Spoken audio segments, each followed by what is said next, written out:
And I think that's that. So, okay. All right. So, Villanova advances. Gonzaga advances to the Elite Eight in our community bracket. Now, Texas Tech and Duke. I'm going to tell you right now, Texas Tech is favored. And I think people are going to be surprised because Duke is, they're the 2 seed. Texas Tech is 3. I think Texas Tech is better. I think Duke has more of the, more notable players like Banchero. But I think Texas Tech defends better. I think they're going to force turnovers. And I think an inexperienced Duke team that played, I thought, pretty well the last game, struggled the first game at the beginning, and then pulled away. I think Texas Tech is going to beat them. But Texas Tech or Duke, who do you guys have? Very curious. And then we'll do Houston, Arizona, and then the other ones. Yeah, he will wear number 1. I saw that. You have Duke, Tech. So you got Duke. So it's a 2v2 right now.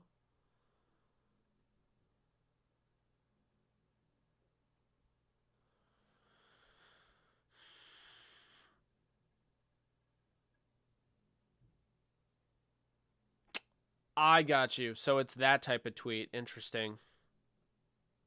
I'm with you. The only one that was kind of the bigger team that didn't impress me was Kentucky. Nolan, stop it. Nolan, oh my God, stop it right now. It's so true. I've literally seen that. Even though Coach K has lost to Monmouth and Lehigh. Remember CJ McCollum knocking out Duke in the first round? I remember that. All right, so Texas Tech moves on. Villanova moves on. Gonzaga moves on. Houston or Arizona? I'm going to pick Arizona, but this is also a tough game. I feel like Houston, they get off these crazy runs, but they also go into these weird dry spells. So I'm going to say that Arizona beats Houston. What do you guys think?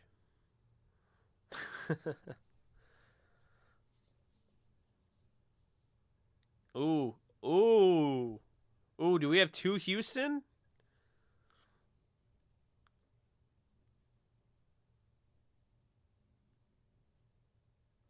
I'm curious now. So far, our Elite 8 is Gonzaga taking on Texas Tech, which is what I predicted. I think Texas Tech beats Gonzaga. We got Houston. Oh, we got Houston all over the place. You think Houston takes down Arizona? Interesting. I mean, I think they're underrated too, but I don't know. That's a tough one.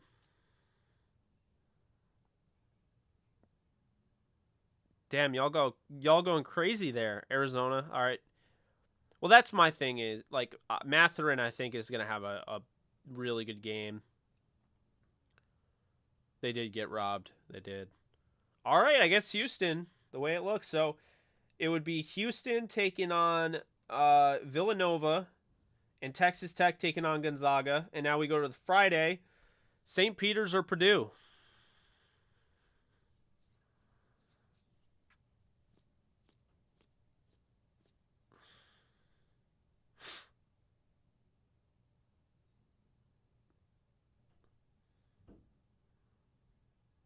St. Peter's or Purdue.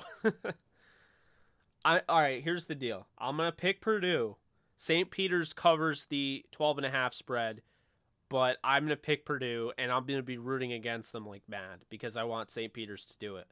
I just think St. Peter's is going to get so much. This spread is going to turn to like 7.5 probably before the game. Peters, St. Peter's, Peacocks, Cinderella. All right, are those your final answers for him? Looks like St. Peter's is going to knock off Purdue. Oh, we got a Purdue. So 2 Purdue, and I got 4 St. Peter's. So 4 and 2. Anybody want to save Purdue, or are we going with St. Peter's here?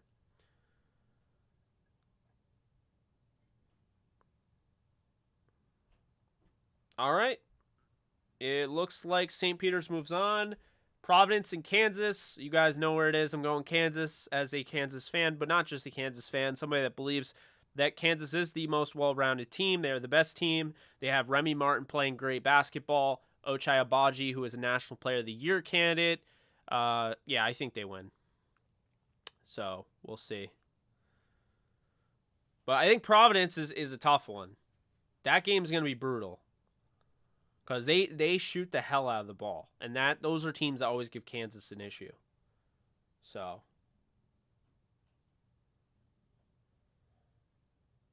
Got Kansas. We'll see.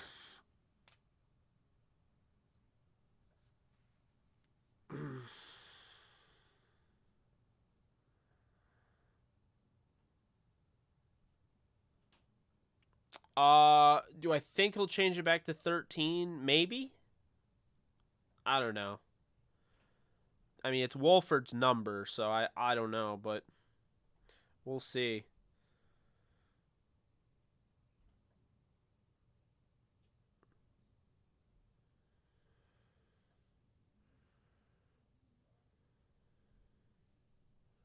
Kansas. All right. So we got St. Peter's, Kansas. Kansas isn't going to play St. Peter's. St. Peter's will play the winner of UCLA and North Carolina. And who is that going to be? Pick UNC or UCLA. I'm going to pick UCLA. I like their team more. I think UNC is, they did a nice job holding off Baylor.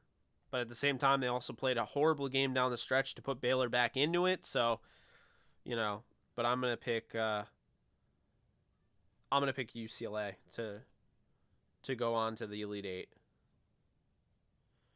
I would imagine this could be relatively biased because I think most of our people are friends. How does someone become a member on Mobile Link? I'll just drop the link there. And also, I want to give a shout out to a new member who, for whatever reason, says 15 minutes ago. I never saw it, so I apologize for that. Henry Palacios, I'm sorry if I got your name wrong, became a member of the channel, and I really do appreciate that. El Doggo, thank you so much for donating. I'll get you that member link now. Let's see what we got here. We got some. I don't see anybody for UNC, which makes sense. I'm a little surprised they made it this far, but they're playing good basketball at the right time, so got to give him credit, the coach. But all right, let's see. Last one here: Iowa State and Miami. I have no idea where this game is going to go. This game is going to be crazy. I have no idea. I'm going to pick Iowa State, but I don't feel comfortable picking either team. I think this is very evenly matched. It's a 10 versus an 11 seed. We don't see this very often to go to the Elite Eight, but it's here. So who are you guys picking? I'm going to pick Iowa State. Are you picking Miami or Iowa State? As I look for the thing for the membership.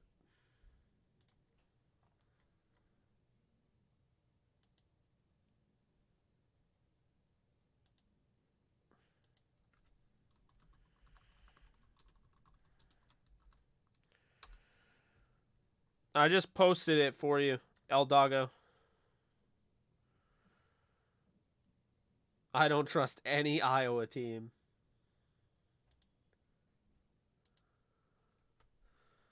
Miami, the U. Looks like I got two Miami, Iowa. Okay. I'm Iowa as well, so let's see if anybody's going to break this tie.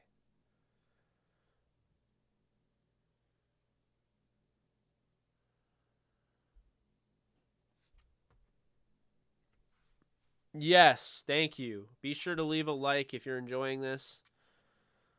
Probably be heading out of here shortly. Gotta do more gaming on the other channel. I've really fallen behind on that.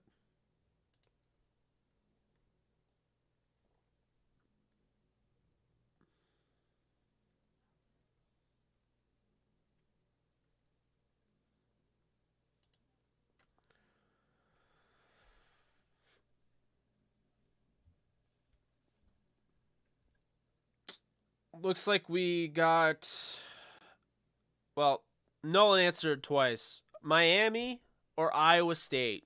Who we got? Tiebreaker.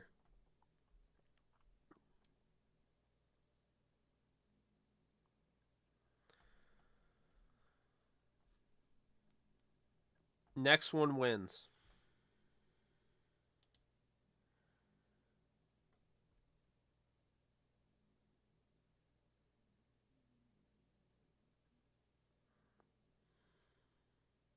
There it is.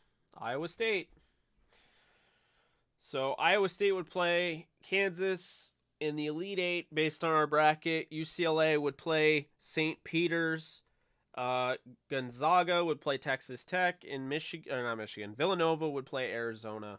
Or Villanova would play Houston based on what you guys are saying. So that would be a crazy Elite Eight. We'll see.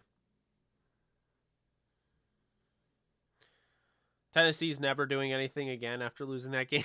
Like, I don't know what you mean by I don't have faith in Tennessee. I know their season's over, but they're a good team. The question mark is funny. Iowa? Maybe? I don't know, man. I just know Vegas is going to make a lot of money off that game because that game is going to be the most biggest outlier of the game. It's 9:59 p.m. You know what that means. We're going to be going into the Elite Eight. This is the last game on the slate, and it is going to be crazy. I would imagine it's going to come down to the wire. I'd imagine it's very similar to Arizona and TCU. So, yeah, that's going to be something. I agree with you, Dr. Dingus. I thought that was a very underrated signing, getting Jamison Crowder for literally nothing. I mean, like $4 million a year. That's nothing for a really good slot receiver. So Iowa, sorta like maybe Marshall Erickson gif, like you know. Let's see.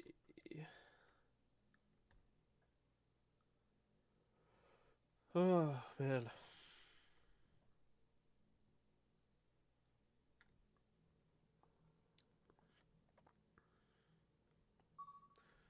This Lakers Cavs game is pretty crazy right now.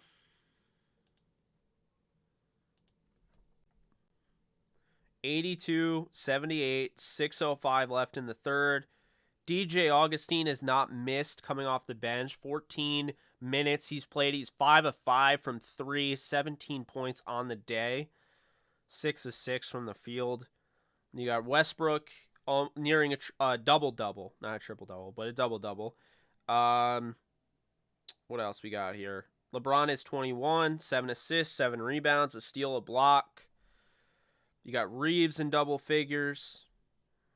Wayne and Gabriel has 2 steals. But down on the flip side of that, you have Garland, who has 19 points, 11 assists. You got Mobley with 10 points.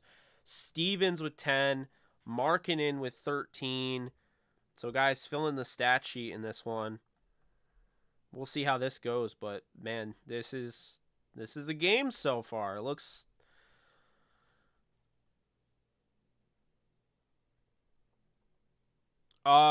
Fletcher, thank you so much, the one doggo for, or that one doggo for becoming a member. Appreciate you and welcome. Yeah, Fletcher's not leaving Philly.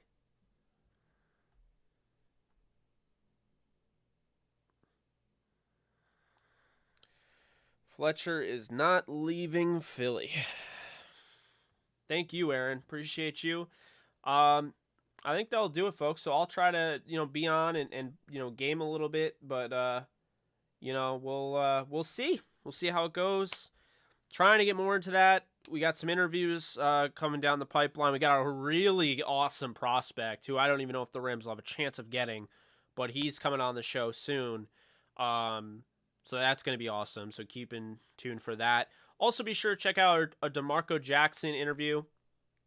And we have another interview coming out. I'll drop it after the show. So I'll see you guys soon. But Sports Fanatic, I'll answer that before I go. Actually, Scott, yes, I'm playing on Elden Ring if I go live. Sports fanatic, I might sound dumb, but how does extending AD free up cap? You don't sound dumb, because here's the thing. The Rams can use different methods. They can add more years and make it, basically what they can do is they can add void years onto the contract. And what that does is it adds more money, so to speak, more years, but it kind of, gives them some cap. It gives them some, flexibility to work with. They can do some things like that, toy around with this contract. They can give it all like, bonus money up front, making the cap go down a little bit. When you convert it to bonus, that's how you make the salary cap go down, the cap hit. And so that's how they would do it. The extension should free up some cap. We'll see how much. But that's going to do it for me. I hope you guys enjoyed. I will be live probably tomorrow at some point. I know Alexis will. I'll probably do it during the day. Alexis will be after our interview at night. So keep a lookout for that on her channel. Go to subscribe to her channel. You can follow me at JKBogan.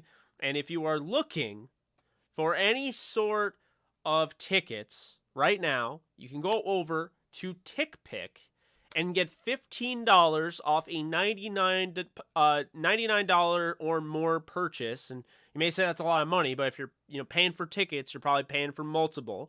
So it would pretty easily get up to $99. If you spend $99 or more and use promo code DTR, this is brand new. We're now working with TickPick. They do sponsor our podcast, our website, and this channel.